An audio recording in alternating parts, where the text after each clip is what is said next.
Hi, this is my first time doing a vlog, so apologies if it's not the best. We are moving to a farmhouse in about a month if everything goes well, and I wanted to document my chicken coop at my current house in the city, so we could remember everything that we did and what we liked, what we didn't like. When I made this chicken coop, we first got chickens, and everything turned out about how I expected. Almost everything turned out about how I expected, with the exception of the chickens. I was concerned when I first designed the chicken coop that we would maybe not really want to be in the chicken coop very much. So I tried to make everything as automated as possible, and also accessible from the exterior because I wasn't sure that, we were going to want to spend much time in the chicken coop. Turns out that actually I adore the chickens. Love them so much. They are so much fun. They're goofy and they run around and they run and greet me, and they're so much fun to watch running around the yard, that spending time with the chickens was not an issue at all. And I really don't mind going in the coop at all. Sometimes I just go there, hang out with the chickens, but I have them locked up in their run where they can't access the backyard. But anyway, yeah, so here we go. I'll show you about the chicken coop. So we first set up the chicken coop under this play fort that we had gotten built for our children, who, by the way, they never played in the play fort except for when friends came over. And so we did this portion ourselves because the person who asked to build our coop for us, given our little space, wasn't going to be able to get to it for quite a while. So we had to build a structure for the chickens outside, and this is what we did.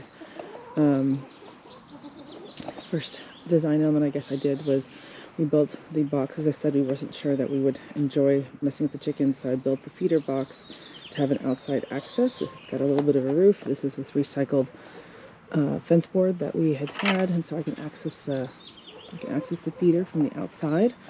So we're running a little bit low on food right now because we should be moving in less than a month, so I'm just hoping that the chickens will get by without a whole lot of extra food until we move. We used, this is an automatic closing door, so we used hardware cloth that was black. We used black hardware cloth because it was supposed to be more attractive and be able to easier see-through, and so these are on spring hinges so they can close, but the springs get loose after a while, so you have to redo them.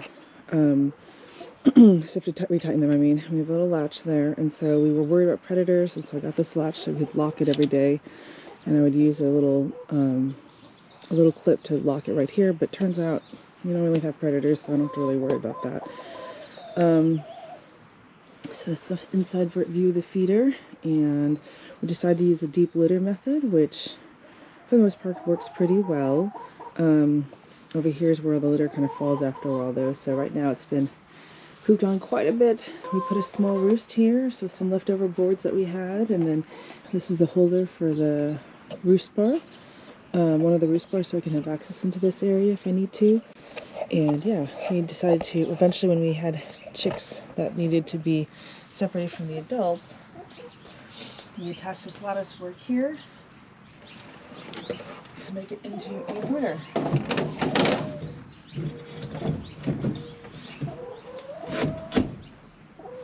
So once you attach the lattice work,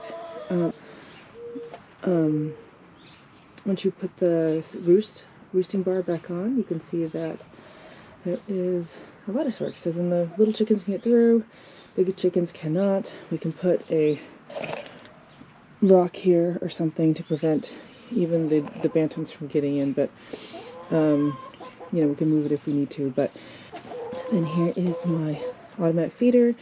This actually was supposed to be Grandpa's feeder, but I ordered it on Amazon, and a word of caution, when you order on Amazon, it might not be the real thing. This was a fake version of one. It's a copy. Pretty much sold at the real price, and I complained and they refunded me my money, but I decided to go ahead and keep the feeder in case, just see how it works, and it works okay. It's not as good as the grandpa's feeder, but it works okay. We don't have many predators, so this one gets stuck all the time. This not very good knockoff version gets stuck all the time open, and it's just not much of a concern for us. This is my automatic water feeder. It has these, we got both these cups and these nipple feeders. The chickens don't use the nipple feeders at all, actually. They only use the cup feeders.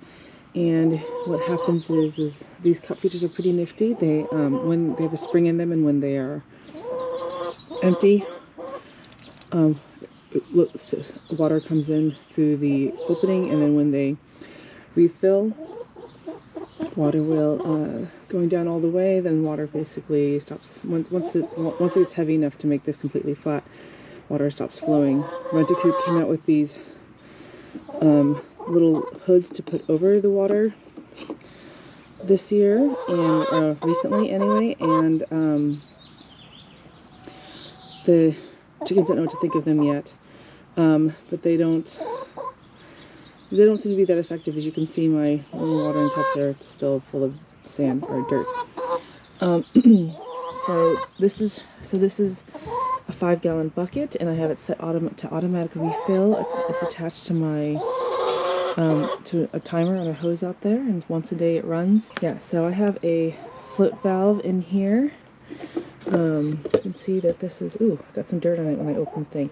This is a float valve, and what it does basically is when the water is low, it's kind of like your toilet. When the water's low, it opens up the valve, and when the water is, it works a lot like your toilet. So when the water's low, it opens up the valve to refill it, and once it fills up adequately, it shuts off. Once a day, the timer turns on and it refills the water once a day. So no matter how much the chickens drink, they'll always have fresh water. We have an automatic chicken door here. This is the lady's first chicken door. I really like it. I'll turn the switch on so you can hear what it does.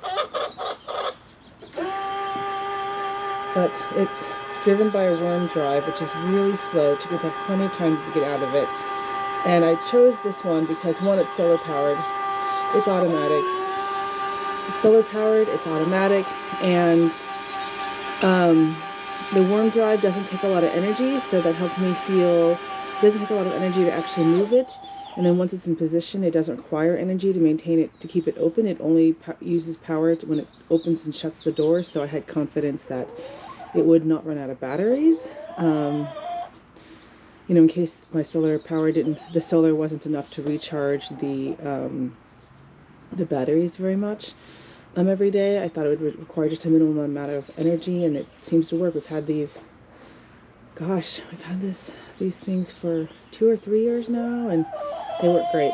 So this is our coop that I designed. We have a small empty space. It's kind of a no man's land in our backyard. This is so that's where we put the chickens. It was a small space. It was uneven ground. I looked at a bunch of chicken coop options that you could buy, and none of them really seemed to fit. And so we had this custom built. It was really expensive, but very nicely done. Much better construction than our our chicken coop area that we built. So it's really nice. So we built this with a lot of ventilation in mind. There's this whole, the whole thing is fence board, so it's not sealed up, and where we live, and based off what I read, it doesn't really get cold enough here to really need it. You're supposed to just keep them free from drafts, and it doesn't completely do that because it's always ventilated, but they seem to have been doing pretty much fine. We have nesting boxes. So here's our nesting box. It's on the exterior of it. I have a chicken who's brooding right now, so we'll get to see what my chicken's in here. We designed this. I took a lot of ideas from a lot of different people when I designed it online, and these boards are removable in between in case I wanted to have brooder for them, and so in case I wanted to have chickens brood in there for whatever reason or hatch eggs, but we've never done that, so And plus I'm not sure how chicks would get down from that tall height. But anyway, whatever. So that's we have a exterior nesting box. And so, see, these are our doors. We have double doors. We decided to do the deep litter method, and it's been amazing. There are 2 benefits to the deep litter method. One benefit is the fact that you hardly have to clean up this stuff. Like, we just threw in a bunch of bedding in the beginning, and it's supposed to compost down. To be honest, it has not composted that efficiently, I think because it stays so dry in here. It doesn't really compost that well. I think I have to add water, which I'm a bit lazy, so I've not added water. I'm kind of a lazy chicken keeper. We designed the roosts to be removable initially because I thought that maybe I have to clean them, but turns out I really don't have to clean them very much, so that's not been a problem. And what happened was, with one exception, they used to like to roost on this left side of the coop and at night, and which resulted in pooping on the roost to the nesting boxes, which also ended up with us having really dirty really dirty eggs because their feet got all dirty.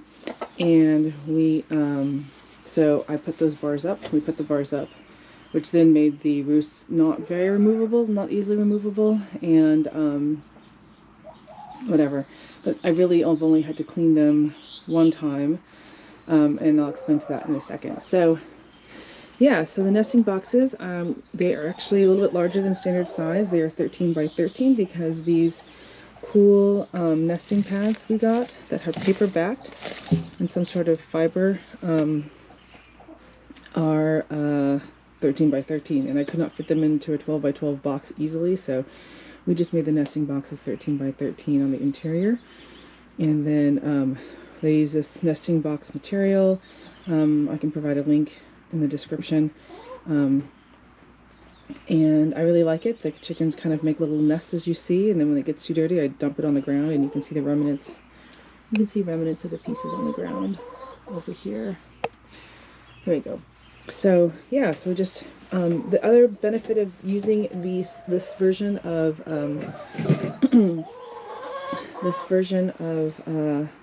deep litter method is that we put all of our leaf waste in here. Leaf and grass waste just gets all dumped in here, and it gets added to the chicken, the chicken bedding. And every so often I'll throw some seeds in here, usually to lure them back in the coop after they've had some outdoor time. I'll lure them back in with this, and they end up digging around trying to dig it all, so they kind of aerate it for me. So one modification I had to make was when we got some newer chickens. They like to roost as high as they could possibly roost, so they would roost up there in the rafters, and that led to a decent amount of poop landing on the chicken, onto the roosts, the nighttime roosts. So I modified our original design with some cardboard, and the chickens quit jumping up there when I did that. And then I quit having to have dirty roosts. So I mean, I still do have to clean it sometimes, but not that often. I rake it, I don't know. I used to rake it a little bit more often, but after 2 years of leaf and grass litter, I don't think I've raked it in, since it's now May. I don't think I've raked it all this year, but I do have a rake in the other coop if you want. So because we put some fencing around the chicken coop. So let's go back into the run portion of the chicken area. So again, this was a no man's land originally. We just had some trees and a bunch of weeds back here, and hey, the chickens have destroyed all the weeds. So you can see the chickens like to dig holes. They've made a lot of holes where there were no holes before. So I added a couple more feeders, so I've got 3 total feeders, and this is the actual grandpa's feeder. And if you could see, other than it's kind of got some stuff underneath it right now, which is keeping it from closing all the way, but it's much more heavy duty than this grandpa's feeder is much more heavy duty than the knockoff. And then it's a treadle feeder, so what happens is the chickens will step on it and once they step on it, it opens up for them.